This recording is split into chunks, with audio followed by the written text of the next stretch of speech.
Gagawa tayo ngayon ng chicken pastil.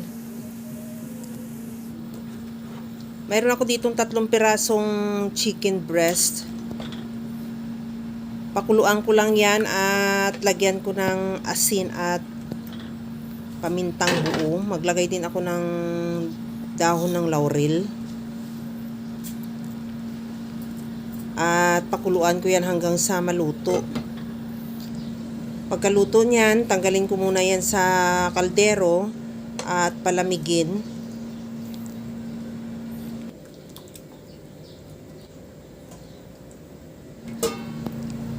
Pagkalamig ng ating chicken breast, hihimayin ko yan ng kagaya lang sa nakikita mo sa video, gaya lang sa ginagawa ko. Hihimayin natin yan ng ganyan lang at hanggang sa maubos.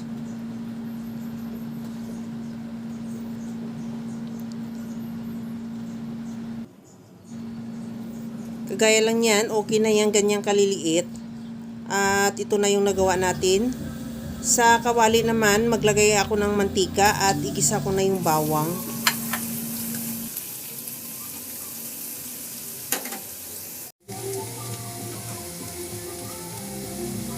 Ilagay ko na rin yung sibuyas.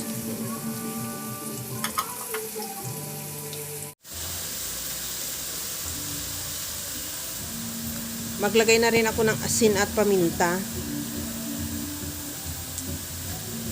Lagyan ko rin ng tomato paste. Nakadepende naman yung dami ng tomato paste mo sa dami ng manok.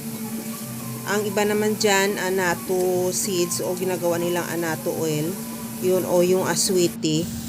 Sa akin, tomato paste na lang ang pampakulay ko. Kagaya niyan, isabay lang natin sa paggisa at saka ilagay ko na yung hinimay-himay nating chicken breast. Ihalo lang hanggang sa makot lang ng kulay ng tomato paste yung ating manok. At magtimpla na ako ng oyster sauce.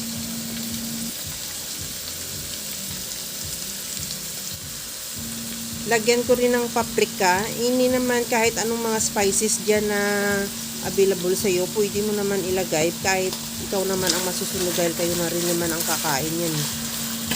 Timplahan ko na rin ng liquid seasoning. Kahit anong seasoning available sa iyo, pwede rin. At lagyan ko na ng toyo. Ihalo lang hanggang sa mag-reduce lang din yung toyo. Ganito na yung ating chicken pastil. Okay na yan. Depende sa iyo kung medyo gusto mo nang medyo ma-toast, ituloy mo pa ang pagluto. Pero kung okay lang sa iyo yung hindi masyadong toast, okay na ito.